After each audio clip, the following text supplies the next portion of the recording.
Okay, I don't know if people can actually hear me talking like this, but I'm gonna talk about,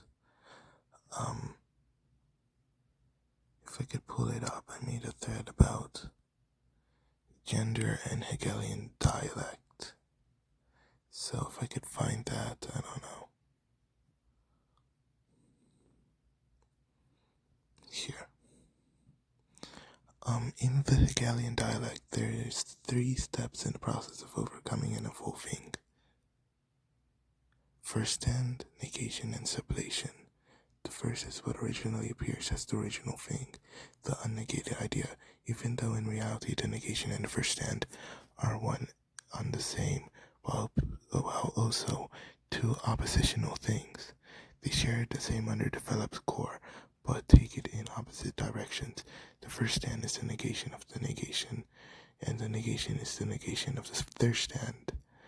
So then, sublation, usually called negation of the negation, or determinate negation, is the negating of both first stand and negation, as it is one, while pulling out one and uplifting the core of the 2 steps, removing the outside gimmicks and evolving the main part, sublating the idea into a new form that negates and lifts up the first stand and negation.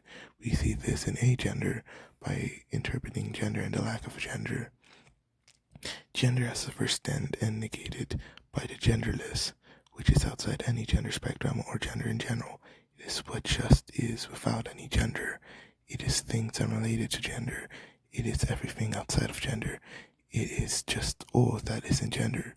Gender and genderless at its core is one and the same, due to the fact that both are just different interpretations of this question of gender.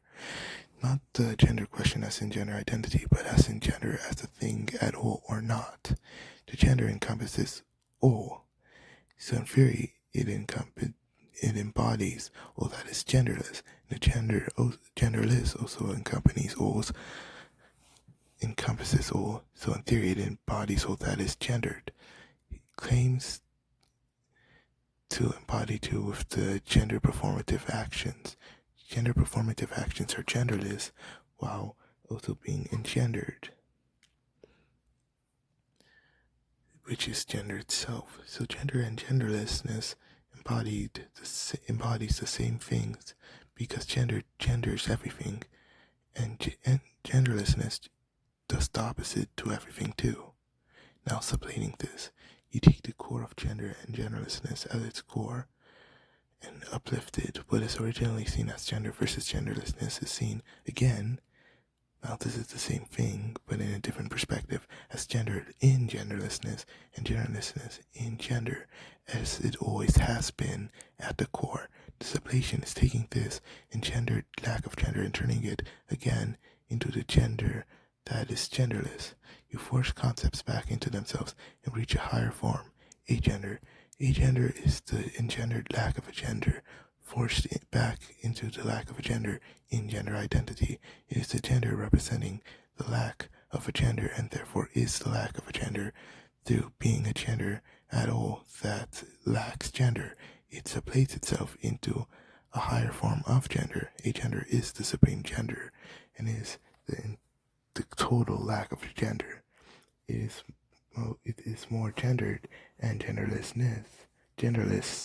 than gender and genderlessness itself. It is, I think, if God was alive, his gender would be agender because of this. It's just absolute.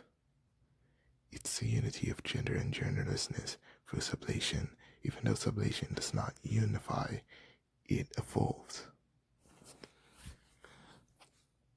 Yeah, okay, that was just German idealism and gender performativity. Yeah, I'll remake this video.